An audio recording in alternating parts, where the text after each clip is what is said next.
नमस्कार। आप सुन रहे हैं द बॉलीवुड रेडियो और आज के इस पॉडकास्ट में बात राजेश खन्ना और जया प्रदा की। हिंदी सिनेमा के पहले सुपरस्टार राजेश खन्ना के लिए लोगों में एक अलग ही दीवानगी देखने को मिलती थी। करियर के शुरुआत में ही उनका एक अलग रुतबा रहा। राजेश खन्ना अक्सर सेट पर देरी से आने के लिए मशहूर थे, लेकिन उनकी फैन फॉलोइंग इतनी तगड़ी थी कि निर्माता निर्देशक भी उन्हें कुछ कह नहीं सकते थे। वहीं राजेश खन्ना के साथ कई फिल्मों में नजर आने वाली 80 के दशक की मशहूर एक्ट्रेस जया प्रदा ने एक इंटरव्यू में राजेश खन्ना के बारे में कई बातों का खुलासा किया। जब इंटरव्यू में जया प्रदा से सवाल किया गया कि कौन सा स्टार सेट पर सबसे लेट आता था, तो जया ने राजेश खन्ना का नाम लिया। जया ने कहा कि मैं साउथ की रहने वाली हूं, वहां मैं ज्यादा काम करती थी। मैं सेट पर 7 बजे पहुंच जाती थी। जब मैं मुंबई आई तो सेट पर हमें 9 बजे बुलाया जाता। आने के बाद मैं अपना मेकअप करवाकर मेकअप रूम में पूरा दिन बैठी रहती थी और राजेश खन्ना साहब रात के 8 बजे आया करते थे।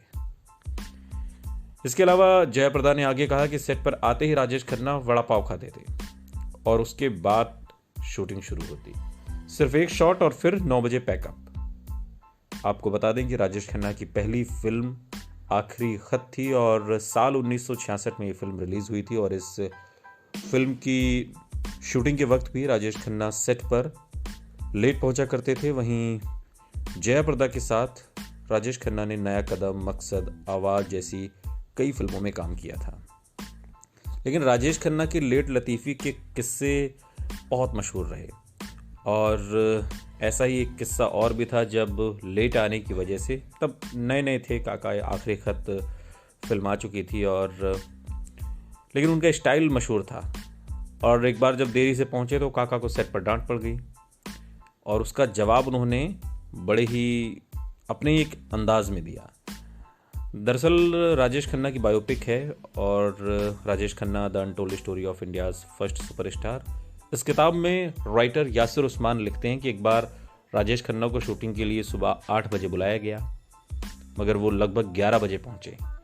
लोग सेट पर उन्हें लेट देखकर हैरान थे। उन्होंने बातें बनानी शुरू कर दी कि नया लड़का है और पहला शूट और इतना लेट। कुछ लोगों ने राजेश खन्ना को घूर कर देखा। इसके अलावा सीनियर टेक्नीशियन ने काका को डांट लगा दी।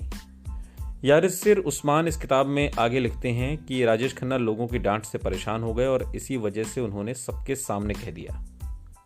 देखिए, करियर और एक्टिंग की ऐसी की तैसी, किसी भी चीज के लिए मैं अपना लाइफ स्टाइल नहीं बदलूंगा। राजेश खन्ना की ऐसी बातें सुनकर सेट पर मौजूद हर कोई हैरान और खामोश रह गया। ऐसे थे काका। सुनते रहिए द बॉलीवुड रेडियो, सुनता है सारा इंडिया।